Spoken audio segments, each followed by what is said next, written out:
So we're back, and we're going to talk about your daily caloric needs. Yes. So, my question is, how do you gain muscle, weight? How do you tone yourself a little bit using, of course, exercise, the right kind of exercise, and most importantly in this case, what nutritions? What do you need to eat and when in order to support your exercise and the growth of your muscle?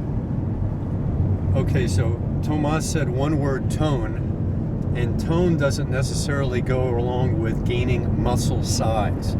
So let's talk about the 5 to 10 different things that cause people to exercise. Maybe you can come up with a few, Tomas, from the beginning. Why would someone want to exercise?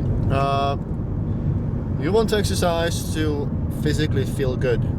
When you move around your daily chores, and you have to do things, you have to get yourself to work and back home and do a few things at work, do a few things at home. You don't exercise, your body aches, it hurts all the time, and you have no stamina, you get tired quickly.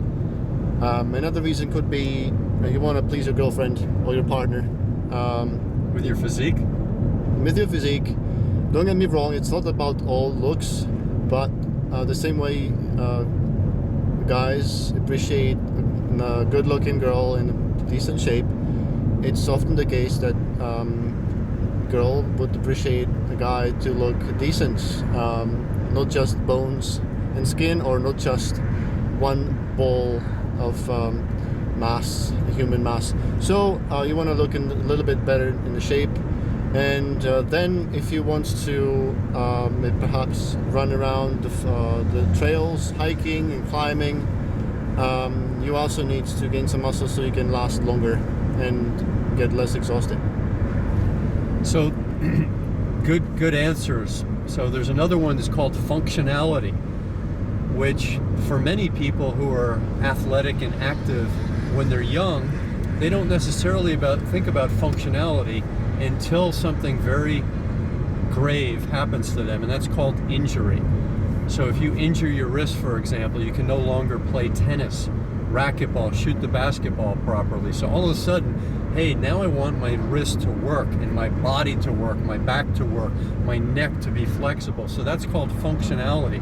And for most people, as you age, it becomes the most important thing.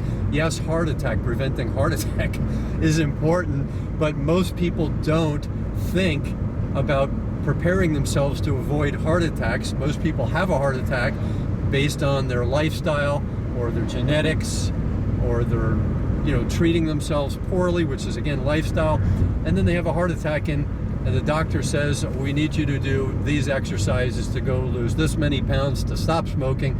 Do most people do that? What do you think, Tomas? Do they listen to their doctor? Barely. And whatever they do after, it's damage control.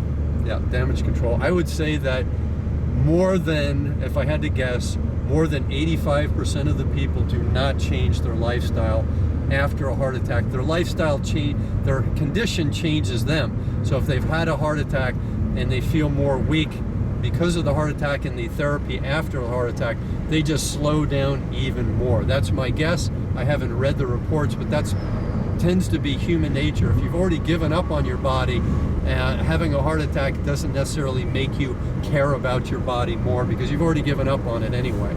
So now we're going to talk about the young people. As you mentioned, functionality. There's performance, so you want to improve better. You want to make improvements for your sport, so that's important. So that's called performance. You want to look better. If you take your body from a certain thing that it is currently, let's say you're fit, but now you want to transform your body, that's called transformational. Again, I would put that under the heading of performance. You want to take something that's already working and you want to make it work differently, hopefully better in that case. So Tomas asked about gaining muscle. So we are both ectomorphs, which means thin people. We both happen to be tall ectomorphs. So Michael Jackson would be a tall ectomorph. A lot of basketball players, especially from the 50s would be tall ectomorphs. Now they're tall mesomorphs, which means they can put on muscle size and they're already tall. So that's what a lot of basketball players are these days. A lot of the hockey players are 210 pounds, so they're tall mesomorphs. So we're tall ectomorphs. Very challenging for us to put on weight. Even fat weight is very challenging for us. Would you agree? Yes, never was fat. So in our families, the genetics that we were given were oftentimes both sides of our families are thin. In my case, they're thinner bone structures, and so that's what I was born into. When I was in high school, I went from freshman year to sophomore year. I gained 60-some pounds in those 3 years, and actually, freshman year, sophomore year, halfway through my junior year, I was already the weight that I am now. So it took me 2.5 years to put on almost 60 pounds, and when I was lifting weights and I'm gaining all this weight at the same time, I said, hey, it must be because of my diet and my exercise that I'm gaining this weight. Actually, it wasn't. It was just because of being an adolescent and maturing, I was gaining all of this weight. So even if I didn't exercise, I would have gained bone structure, muscle, and fat all at the same time. But luckily, because of doing the fitness, I put it on in a nice way, in an active way. My body was happy. I was happy. My performance was improving. But let me tell you, I had to sleep a lot, and I lost a lot of coordination because of putting on all of that size in a very short period of time. Did that happen to you, Tomas? Don't remember. I don't remember. I grew up 1 year a lot, I think a foot in the height, but that was it. I was usually good with coordination and very athletic. What were your sports? Soccer, tennis, bicycle, snowboard, skis, rollerblades, skates. So year-round, 300 some days a year, you were doing a sport. Yes. Okay. So that's good. So a lot of people ask me, now that I'm 50, now that I'm 60, I'm putting on this weight or I'm feeling a certain way. What they're not accounting for is the fact that people like Tomas when they were 15 and 16, they were doing a sport almost every day. And maybe they did stuff during school and then again after school. And then on the weekend, they might have done five hours of sports. So that's the thing that they're not accounting for when they're in their 50s, is that people are not doing as much physical activity. So they're oftentimes, I call it blaming. They're blaming a slower metabolism with age, which in some cases they're not inaccurate, but they're using what I call an excuse for replacing the fact that they were very active before and now they're not, and their diet is the same. They're consuming oftentimes the same amount of calories in their 50s as they were when they were 16. Their body doesn't need all those calories because they're not growing. Number one, they're not growing as much, and number two, they're a lot less active. So they may go in and think that they're working hard in the gym, and hey, they didn't do that when they were 15, but when they were 15, they were moving all the time, walking to the bus stop, helping their parents around the house or the farm, having a job that was physical, riding their bikes, playing sports, hiking, doing all these things, working on their grandparents' farm. A lot more physical activity when they were 15. One, because they enjoyed it and they thought that it was great. And number two, that was just part of being a kid, and they were sedentary during school. Yes, they were sedentary, but they weren't sedentary for 11, 12 hours during the day and then sleeping their 8 to 10 hours at night, or 6 to 8, whatever that is. So they were a lot more active, a lot less sedentary as kids. So now, do you agree with those statements so far? Agreed. All correct. All correct according to Tomas. So those are some things, and I get this all the time from people, and I'm not discounting the fact that they think that those are valid points. That's fine. You can think that are valid. I am here to share that I think those points are only valid to you and other people like you. They're not points that I would take as accurate. My points would be that you're more active when you were young, at least when I grew up in the 60s and 70s, and when Tomas was growing up in the 80s and the 90s, a lot more activity from the physical standpoint especially in the Czech Republic, which was more old school, more physical activity, than people that were living in Los Angeles, driving their car everywhere, etc.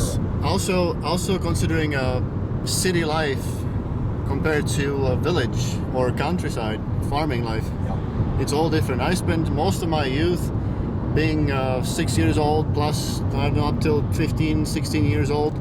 I spent days running around in fields with a wooden stick and pretending it was a jungle, and I was on the bicycle all day long, biking everywhere just for the fun, and I was running around with friends and my own brother, and always in motion, always running, always coming back home dirty, scratched, bruised, climbing trees, climbing anything I could, a lot of physical activity. It was normal for me to walk every day 6-7 kilometers, roughly 3.5-4 miles, from school to back home, to get home, because the buses were not running well.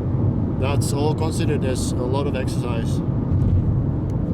So, yeah, the village life, which is back in the 1800s, that's where in the Western world, in Europe, which is considered the West, and parts of Europe are considered Western Europe, that's how people lived in the 1800s.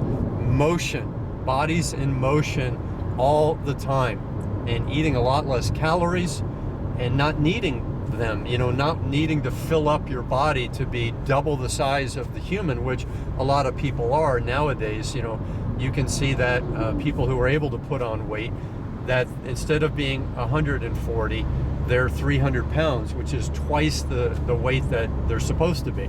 And it's unfortunate, and they're feeling those effects, but they're stuck in this vicious cycle. That's a whole nother question, obesity. But I'll give you one quick point. Why are people hungry when they are obese? Do you have any idea, Tomas? There's a constant urge to eat. What does create a constant urge? Biology inside, something from the inside. Yeah, your biochemistry, your fat cells on the cellular level, are they connected to your brain? Yes, they are connected to your brain. Exercise physiology, biochemistry, biology, they all will tell you that all of your cells are connected to your brain, and the nerve endings, etc., and the enzymes and the molecules, and all those things are related. So your fat cells, because of evolution, they want to stay where they are. That's what evolution has programmed the human species to do, which is survive in times of less food and colder weather, etc. Your body is programmed to hold on to those fat calories however it can. And to feed those fat calories, they want to be fed to maintain their size and even to grow. So they're telling your brain to feed me on a cellular level. There's other psychological reasons people overeat, but the big one that people are missing is, why are they hungry if they're 300 pounds and they're supposed to be 150 or 180? It's because of the fat cells calling up your brain through the nerves and saying, feed me. I want to stay where I am, and I even want to grow more, which is a shame that people, the rational decision would be to learn that and not allow your fat cells to run your body. But people are doing it because of the way we are dissatisfied. We're not satisfied with our lifestyle. We're not satisfied with our food, with our daily activities, with our family lives, with our spiritual side. All of these things, it's very unfortunate, but we are not satisfied. And food is something that temporarily makes us feel satisfied and fills those voids temporarily. And I understand it, but you have to understand that that's what this programming, which is an insufficient programming on thriving. You can survive, but you cannot thrive by feeding those fat cells the way we are, oftentimes with junk food, because it's easily there. We're programmed by food science to go out and get fat, salt, and sugar, and there we are satisfying that vicious loop of feeding those fat cells, and even if you're not fat, feeding that dissatisfied biochemistry and spirituality and satisfaction of being a human being.